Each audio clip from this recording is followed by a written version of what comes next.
Poke the Bear is brought to you by Prizepicks. And welcome into Poke the Bear episode 317, presented by Prizepicks. Go use that promo code CLNS to get $50 back when you play just $5. I'm Evan Marinofski. That is Conor Ryan. Connor, what is up? Evan, doing well. How you doing? Doing great. Doing great. Bruins on a 9-game losing streak. So They sure are. there you go. There you go. All right. Bye, Evan. Yeah, and that's all. And what can people look forward to from you over at the Globe? So you can read all my. No, I'm just kidding. We'll get to that at some point. It's a tough time to have a podcast. We're not out here in the trenches. Say it's actually harder than that stuff. I'll be honest. It might be, but it's tough right now because I don't think people care particularly much about the ins and outs of the losses. It's sort of just, oh, good, keep losing, get that pick. And right now they keep losing 9 straight losses. They are in the 5th spot. They're a point behind Seattle. So they could catch the Kraken and get to 4. And suddenly you're in a really good spot come the lottery, which I want to get to in a bit. But the Bruins did lose to the Capitals 4-3. It was competitive. They actually had a good second period. I'll give them that. David Pastrnak continues to roll. I think I don't know. Occasionally I'll see a Twitter reply or Connor, I have one of my friends who did play hockey and at least, played it. I don't know if he knows what he's watching. Said to me recently that David Pastrnak isn't good because he doesn't create enough offense. And I was like, excuse me? Are we watching the same season? Are we serious here? Points wise, eye test wise. I mean, this has been a very good season for Pastrnak. Yeah, listen, you look at this roster and you look at this season, there's a whole lot to complain about. I will not fault you for complaining about X, and we Y, will Z. complain about it. Yeah. Oh, we sure will. We got a long summer ahead of us, Evan. But no, I think you look at what David Pastrnak's done this year. It's the one silver lining you have is that you have a player that is not only can put up points regularly, but can drive a line by himself. And that's why I think when we talked about it on Bruins Beat on Monday, right, of what this team needs to do, they need to add scoring and stop power and all that stuff. But having a guy like Pastrnak, a guy that's not just like a 30-goal, 70 to 80-point player, like a franchise transformative offensive threat who can pretty much, again, unless you're Elias Lindholm, he's shown that he can drive play with just about anyone. And it's again, could you upgrade the Geekie Zacha line? Of course, yeah. But also, if next year and you've got so many holes to fill across your lineup, if you know that Geekie, Zacha, and Pastrnak works, and you can get 20 to 25 goals out of Geekie and 80 to 90 points from Pastrnak and 50-ish from Zacha, you can, it's leave it alone. It's like, you're taking a steak off a hot pan, let it rest. Don't fuck with it, right? And so, if having Pastrnak and the skill set that he provides, knowing that you're going to get some sort of established production from that trio, whatever line he's on, then it frees you up to then look at, how do you improve the second line? How do you add another scoring threat on the third line? How do you make another move like that? So, listen, this team has a whole lot of question marks in terms of what they need to do moving forward. Who do they have to bring in, identify to help right the ship here? But the one thing I think that we all expect is whoever his line mates are next year, David Pastrnak's going to produce. And that's what this team desperately needs. Some sure bet with one of your top players, and Pastrnak, cash him in for 80+ points year in and year out. Hopefully more if more guys start contributing. He has 88 points on this dog crap team. Yeah, exactly. I go over 50 assists playing with, again, elevating Geekie, elevating Zacha.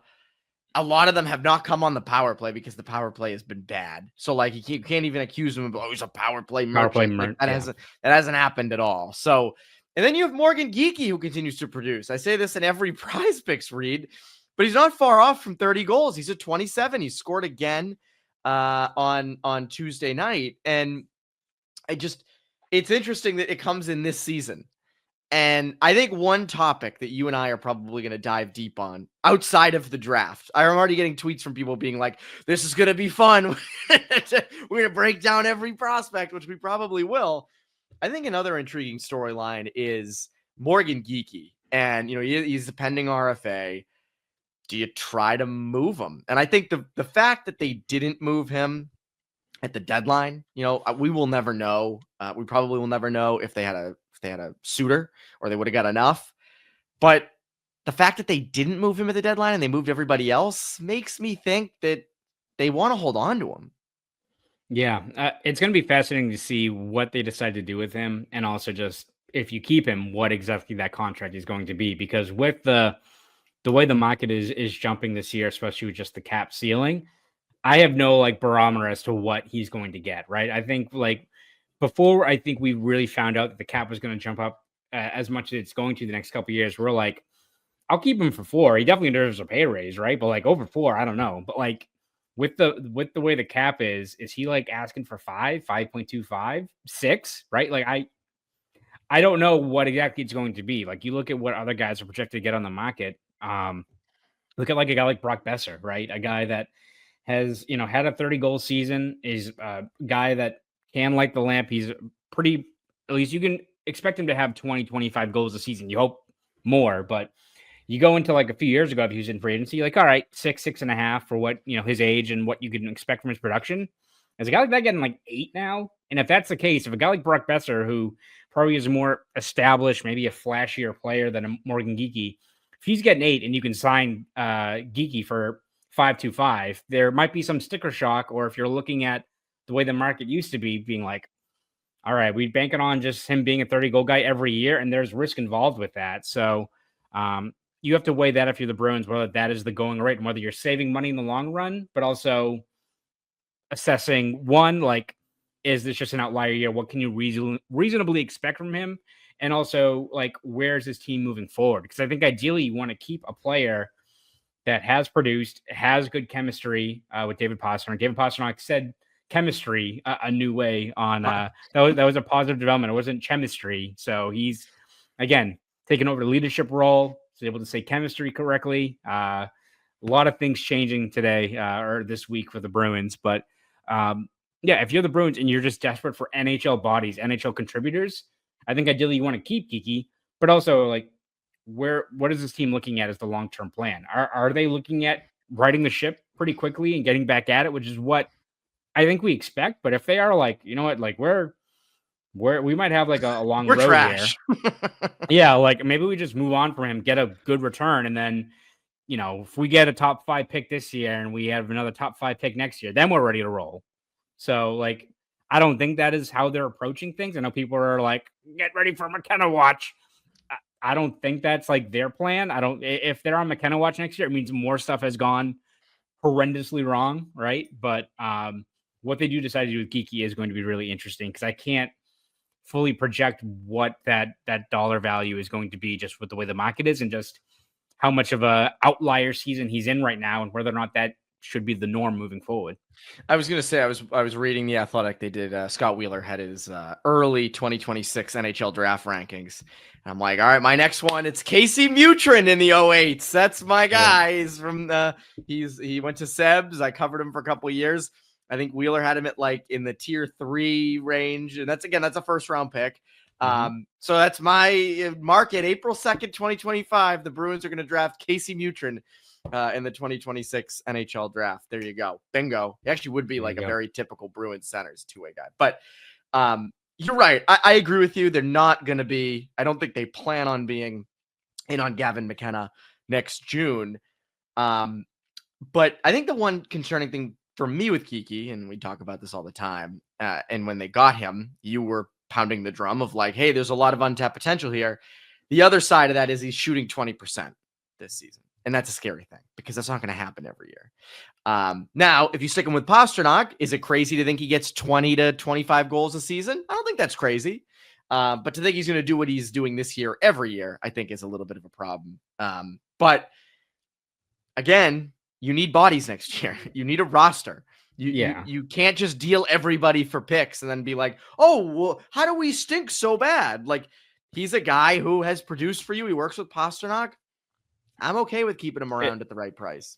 It's almost you have to weigh, is he Trent Frederick, who was on a scorching shooting run for 2 years, right? And then he kind of went back, regressed, and fell back to earth this year.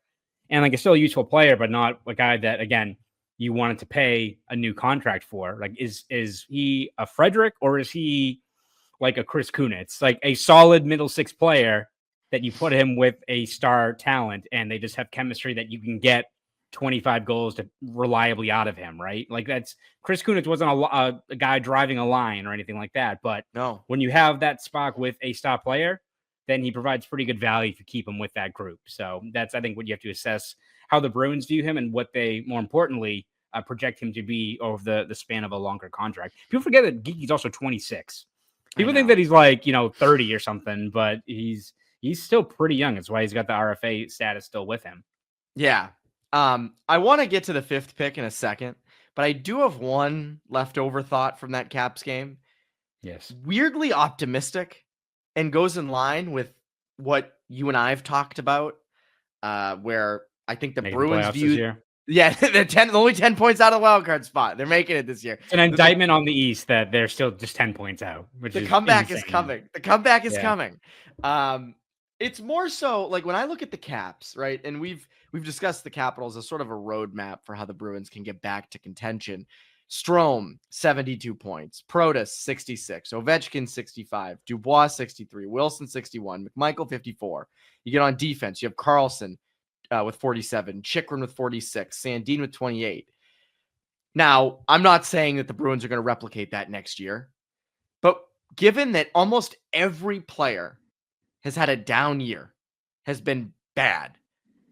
I mean, all of these players have the capabilities, we think, to show the other side of that. And all I'm saying is, I'm not saying they're going to be cup contenders next year. I'm not saying that. I don't put words in my mouth. But would it be shocking if guys like Zacha and Elias Lindholm and McAvoy and Hampus Lindholm, and I'm looking at their stats. I almost said Coyle and Brasso, not those guys. But would it, and the guys they signed, would it be shocking? Swayman as well in net had bounce back years. They're all having down years, or they're injured. Would it be crazy to think that they're just playing up to their capabilities next year and they're back in the playoff hunt? No, I don't think that's insane. Yeah, I don't think that's like you're looking at it like with rose-colored lenses, right? I think it's all about just setting reasonable expectations, not saying that everyone all of a sudden Geekie, oh, this is just the start for him and he's a 40-goal guy next year, right? or it's, anything like that. Potter's a completely new player and he's going to be a 50-point. Like, that's all well and good. But I do think there's also been such a severe regression that even if you just get back to the mean of what a player could be, that can help you out tremendously. Again, I just don't think that, return to where you were, 70% of where a lot of these guys that had career years were last year. If they get back to that, I don't think that means you're all of a sudden going to be back in a playoff hunt. Maybe Jeremy Swayman is the biggest determinant there. If he gets back to what he was, I mean, they're probably, look how crappy the Eastern Conference is. If Jeremy Swayman is 80% of what he was last year, they're in the playoffs. So it's just a sign to just how much things can change. But no, I don't think it's unreasonable to predict that, but it's all about, I think, just in terms of constructing your roster, filling your depth chart with players that aren't so hot and cold, or I think minimizing the risk of like next year.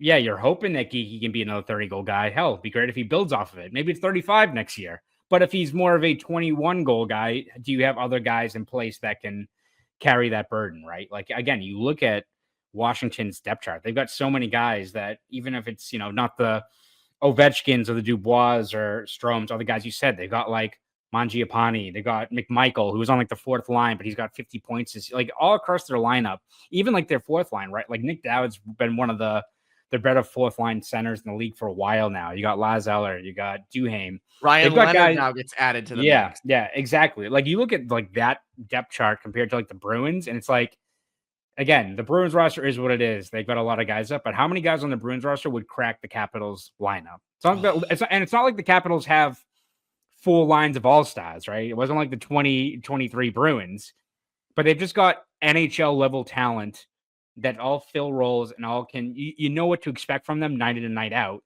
And that's why I think like a team like that, it's kind of the sum of their parts. You can look at Ovechkin scoring, you can look at all that stuff, but it's just a well-balanced team that has NHL bodies at every single spot on the roster. And I think that's going to be the key for the Bruins. Yeah, you're going to be in the mix maybe for a Manor or an Ehlers or all the guys we've talked about, but it's all about just filling out bodies and bringing in guys. And I think that's going to be the key.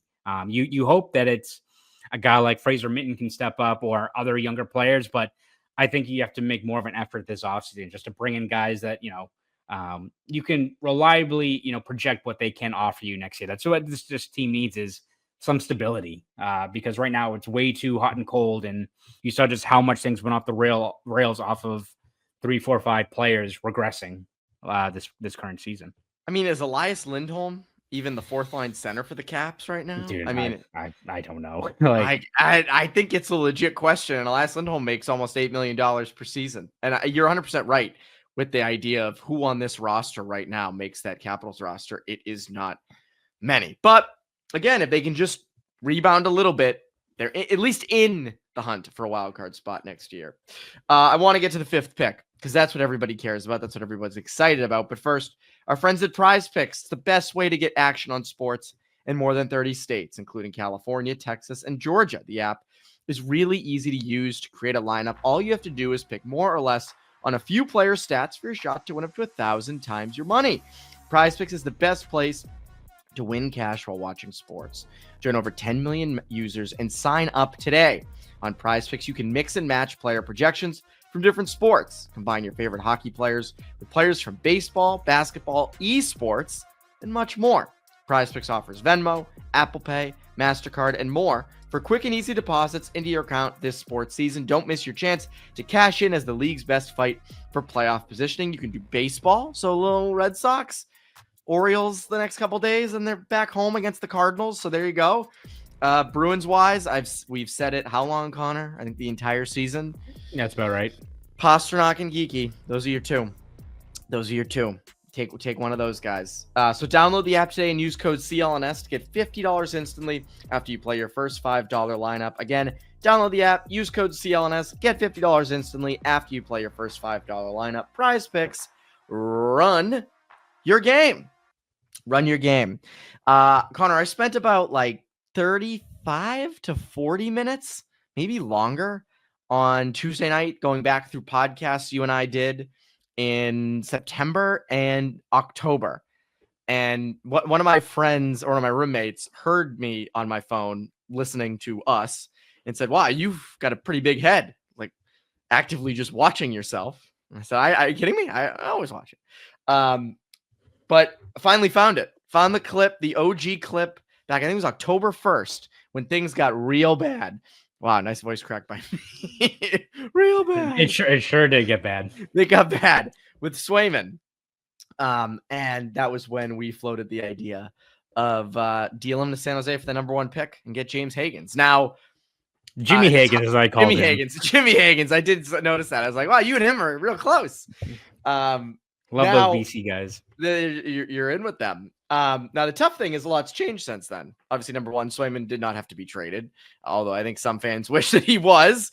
And number 2, Hagans is not the number 1 pick anymore. That'll likely be Michael Misa, or who's the defenseman? Matthew Schaefer. Matthew Schaefer. So one of those. I call him Matty. Matty. Yeah, exactly. Matt. Him and I. So the Bruins went from being about 9-8 range to now they're 5th. They were 14th 3 weeks ago. It's kind of crazy how quickly they have jumped up the draft board. Elite tank job.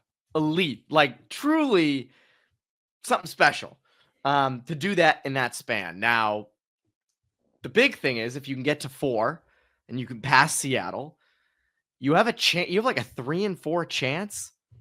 You should have your pick of potential franchise centers, and that kind of goes down to 2 of 3 most likely if you're at 5. But it's hard not to feel good about that. Yeah, no. I mean, the only thing that I think could slightly mess things up is the Kraken, relying on the Kraken. Listen, the Bruins have benefited tremendously from poor Bills, not Bills fans, poor Sabres fans. Yes, Bills doing good for right now, but yeah, Sabres have been terrible the whole year. Now they're starting to win games and take themselves out of the top 5.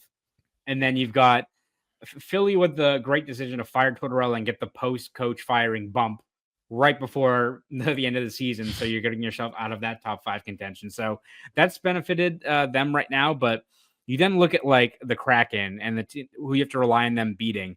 Some of their upcoming games, the Sharks, that's pretty good, right? Like that's when you like them in. After that, the Kings, Utah, Golden Knights, Blues, Kings again. Yikes. Like, are they going losing. to? They are going to keep losing because that team sucks and they built a shit roster for years. And I hate the Kraken. My weekly update that team is a waste of everyone's time. It's fair. So relying on them to drop, that is something that's worth keeping tabs on. But again, the way the Bruins are playing, and again, I think the Bruins played better on Tuesday against the Capitals. Like, I think Bruins fans would be more okay with this tank if it wasn't like them just getting like the doors blown off like it was on the West Coast. Like, Capitals are what they are. You kind of played them tough. You still lost. So it's kind of checks off all the boxes of what you want at this stage of the season. But yeah, you have to rely on the Kraken to also start losing some games. The most important games for the Bruins down the stretch are going to be at Pittsburgh, which is coming up pretty soon. And then also they play Buffalo. So like those are 2 like critical games now where you're like, gotta lose. So, but yeah, I mean, getting into, if you are able to keep on losing and the Kraken decide to be a respectable hockey team for a night or 2, I know it's a lot to ask for with the way that they built that roster. Good job, Ron Francis. I hate that team. I hate that. It's such a waste of time. This is my Kraken. So boring. It's awful. Anyway, let me refocus here. If you're able to get to the top 4, yeah, it opens up so many doors for this team in terms of also it protects you from the lottery. If it doesn't go your way and you drop, I think the furthest you could drop is 6th overall, which means you're still in the mix for, I think if you're the Bruins and you're just targeting, the guys you're looking at, you don't necessarily need Schaefer. I know he's going to be a great player, right? But like it's Misa's clearly number 1. Guy's got 62 goals, 135 points in 68 games this year. 134, like according to Tankathon. I have Tankathon up in front of me. Yeah. Right now. So, I mean, again, if you're looking for a way to make the most of this terrible year, if you get a guy who could be in the league next year and could be an 80-point player, and not maybe next year, but a guy with that pedigree and that skill set, that's a pretty effective tank job right there. If you're bringing in someone like that, you look at him, you look at Haggs, which be very interesting to see where his draft stock is once you get to June, right? Because again, the guy that was kind of viewed as the next Jack Hughes-ish kind of player, right? Like consensus number 1. And again, he's had a good year at BC, but maybe not the Celebrini-ish takeover year that people maybe were expecting from him. Still got a lot of talent. Like still, I think is absolutely worthy of a top 5 pick, but we'll see what happens there. And then you've got Caleb Denoyer in the queue with Moncton, who's viewed as like a 2C, really smart player, 2-way player. And then you've got Anton Frondell, who's a Swedish player who they think could be in the NHL by next year. He's already like a pretty sturdy player, can offer you a lot there. So any one of those centers just rattled off 4 players that if you're at 4th overall, you got a good chance of grabbing at least one of those players. But even if you drop to 6, one of them should still be there because you have to imagine that in the top 6, Schaefer's going to go and probably Porter Martone, who is a winger, but also seems like he would be like the guy that the Bruins would love to have, but you just need a center. Like Martone's viewed as like a Brady Tkachuk power forward-ish kind of player. Like when you're like drafting Travis Hunter in the NFL. Yeah. Like you got to exactly. earn the right to do that. Yeah. I think Schaefer's gone to San Jose. This was something we talked about back in the fall. Like they don't need another center. You're good with Smith and Celebrini. I think Schaefer fixes that for you. And we're not going to do a whole mock draft right now, I promise. Yeah, but we got plenty of time. We got lots of time in the world. But like again, Tankathon has the Bruins taking Anton Frondell at 5. They have Haggs going at 4 to Seattle, which again, I want to save. I want to save my boy Jimmy Haggs from Seattle. Please, not Seattle. In a few years, though, maybe him and Beniers can both like request trades at the same time. To the Bruins, I'm all for it. Yeah. Haggs grew up an Islanders fan, so maybe just Beniers. But then you've got Eklund, a winger, going to Philly. You have Caleb Denoyer at 7, Roger McQueen at 8 to Pittsburgh. Here's my thing, Connor, and I'm not an expert on a lot of these prospects, so that there's still a lot of work to be done in terms of watching film and reading the breakdowns of guys who've watched these guys a hell of a lot more than I ever will. I wonder about Roger McQueen. Every year, there's always a prospect who, because again, all it takes is one of those teams in the top 5 to kind of go off the board. They really like someone. They want to take a chance on someone. They think they can really swing for the fences. McQueen's been hurt all year, correct? And again, Back he's a injury. 6'5" guy. Like, I do wonder if he could fall. He's a guy who could absolutely fall. And, a team in the middle, in the middle of the first round is like, wow, we got a good one. Or it could be a team like a Chicago or a Nashville who was supposed to be really good this year, or a Seattle who says, let's take him earlier. Like, we think we have something here, and we think we can sort of fix it.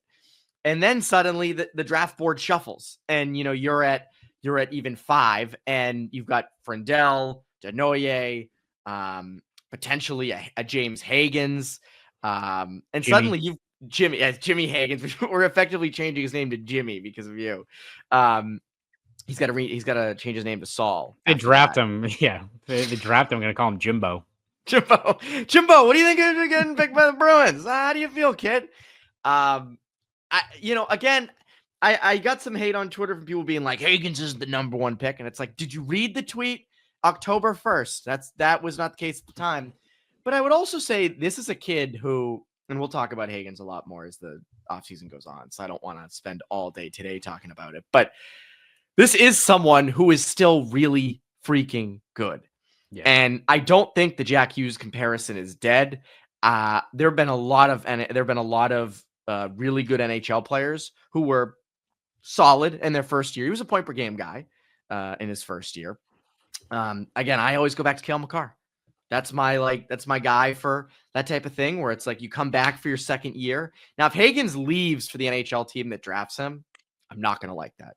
Yeah. I will, on the record, not like that. I think that's a bad idea. I think going back for a second year should be what he absolutely does.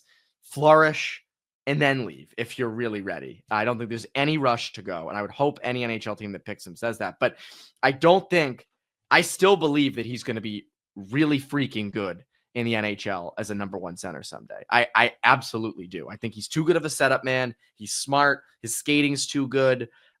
So people who are like, no, don't take the American kid. Like, no, man, he's really freaking good. If you can get James Haggs at 5, that is a blessing.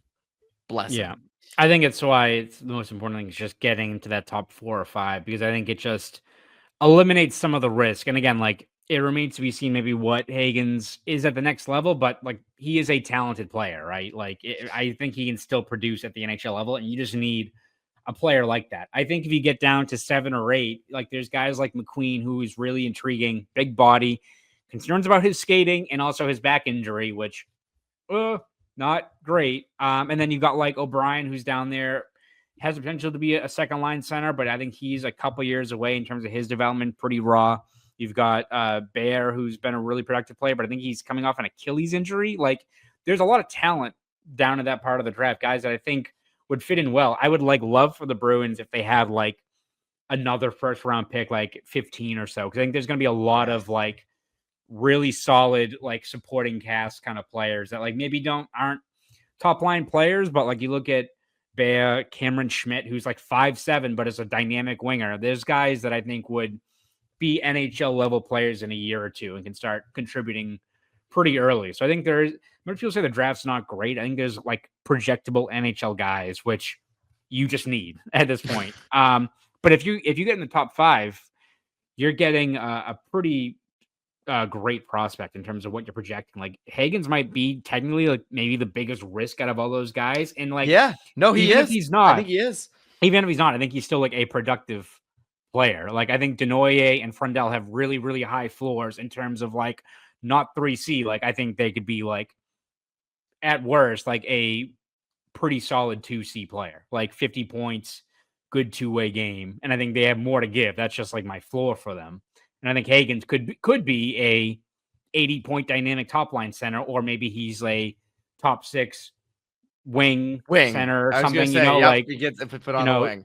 So I think if you stay in that top 5, it doesn't just put you in the mix for also a better chance of getting the first or second overall pick, which means you're in Misa territory, which that is the best player to get. Misa is, I think, a tier above all those players, but top 5, you have a chance to, I think, have a guy that maybe it's next year, maybe it's another year down the road. You're having someone that you can look at and be like, this guy in 2 years from now is going to be in the lineup every single day, getting better every single day and helping us win. And it's part of that next wave of talent. I think that is the biggest key out of what has been a miserable year. But in terms of the tank, it feels a lot longer, but it's only been 3 weeks really of just this sustained tank. It does feel longer. It does feel much longer. And if that's all it takes to, get a legit blue chip prospect in the top 5, pretty effective work by the team to fall up to that spot. Yeah, and Haggs is tough because again, 5'11", 176. Yeah, you're 20 pounds lighter than a lot of guys in that top 10.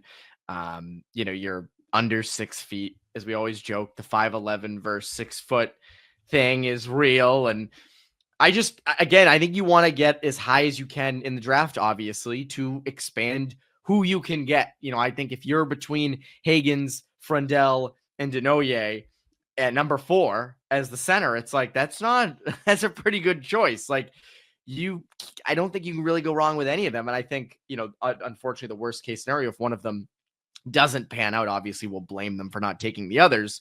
But there will also be the rational side where it's like, well, all 3 were like legit top tier prospects. I agree with you. If you can find a way to get it to 1 or 2 and draft Michael Misa, I think make it easy. Absolutely do.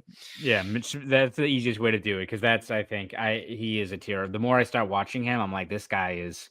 I think I've described him as a souped up Braden Point. Like, hangs around the bumper, hangs around grade ice, smoother player. He's like, you put him on the bumper right now on the power play if you're the Bruins. Like, he's really good. I really like Misa. I'm curious to see if he goes to college next year and plays a year there, or if he goes right to an NHL team. I'm fascinated by that.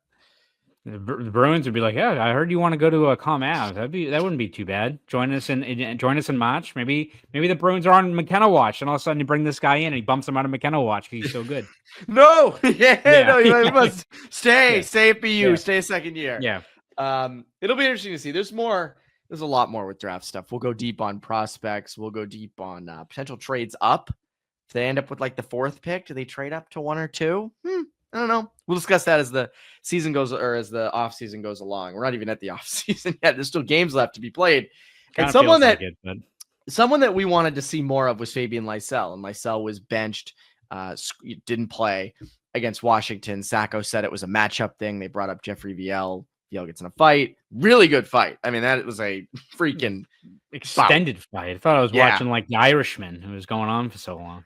I do always love, I forget the guy's name for Washington, but both just at the end, I love when fighters have like a really great fight and they're just kind of like patting each other like, great fight, dude. Like, I think that's such a cool McGillrath. Yes. Yeah. I think it was the esteemed Mark Diver, I think one said that they've had a few meetings in the AHL. So I think maybe that's also what maybe played into it, but good for them. Couple of pros. Yeah. Do it in the NHL level. That's a great thing. Lysell, though, kicking Lysell out of the lineup. To me, this feels like the perfect time to play him. Just extended look. Definitely probably the last time it was really the only time they would have done it, but probably the last chance you have to see him in a huge extended stretch. And why are you sitting him against Washington? I don't follow that.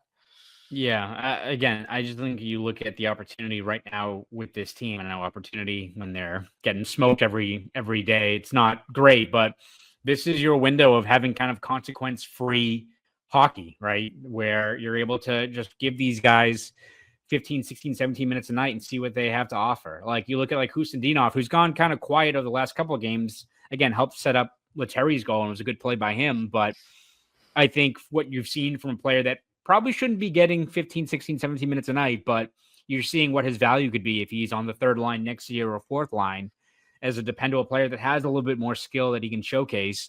All right, well, I think Bruins and their fans can see what a guy like that has to offer for next year. And you wouldn't have gotten that if he was playing 8 minutes a night like he was in Minnesota with the way they were deploying him. So if you had a chance to see what Lysell has to offer, and again, he's not lit the world on fire to Lysell, right? Where if he was scoring, then it's like a no-brainer as to why he's in the lineup. But I think it was Ty Anderson who had it on Twitter yesterday that I think since he's been called up, Lysell, he's had He's second on the team in shot attempts, third on the team in individual scoring chances. So he's making things happen, at least. And it's not been perfect. He's, the battles along the wall. There's been times where he's done some flybys and you want to get that out of his game, stuff that we expected. But I think you're seeing a player that's trying to make some things happen. And I'm not trying to make like excuses for the guy, but I just feel like when you're in this window where you got only so much you can play for, and you've got a lot of minutes that you're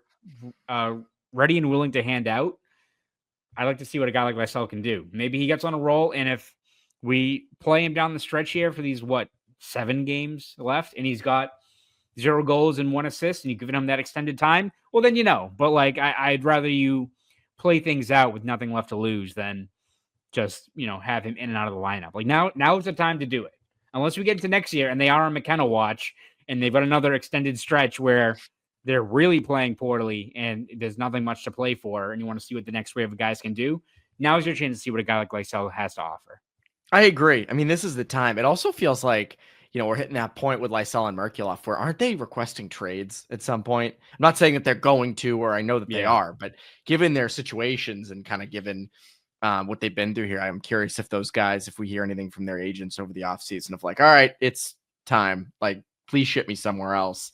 But I don't get the Lysell thing. I don't. I'm not saying he's going to be great. But this isn't the time to be you need someone dependable in the lineup. No, you just need to see what you got in guys. And if you have something great, if you don't, well, then you don't. Whereas if you just keep bringing him up and not playing him, well, then we're going to go into next year saying the same damn thing. Oh, maybe this could be the year. We going into this year, Sweeney kept saying, we got guys internally that can fill spots, and this is on them the onus is on them to own those opportunities. And, we've seen almost none of it, at least from Merkulov and Lysell this year. So something interesting to watch, but until then, a lot of draft film, a lot of scouting reports, fun stuff like that. We've never had to do that, Connor. Every other year that the Bruins even had a first round pick, it's it's at the end of the first. And we'll see who they draft when they draft them. Even last year was in the 20s, see what they get. It was kind of last minute. And now here we are. We're going to be maybe we'll do film breakdowns. We'll Carl Corzini come on and break down each prospect. That would not be a bad series. Let us know. I like the way you're thinking. Yeah, please send us in the comments. Would that be something you guys would like? I think it's a good idea. Carl misses us. He wants to do something. So we'll put together maybe some packages and we'll see what he thinks. Connor, what can the people look forward to from you over at the Globe and Boston.com? Yeah, we'll have you covered every step of the way this Bruins season, both in the regular season and not in the playoffs, unfortunately, but going into a very busy summer. Only 10 points out, Connor. Only 10 points out. That's right. I know. I'm being pretty negative here. You're right, Evan. Thank you for reminding me. But you can read all of my stuff over at Boston.com and the Boston Globe. Have you covered every step of the way over there. If you also want to follow me on Twitter, X, whatever it's called, you can at Conor Ryan _93. Go do all that. That's Conor Ryan. I'm Evan Marinofski, Poke the Bear listeners. Have a great rest of your week.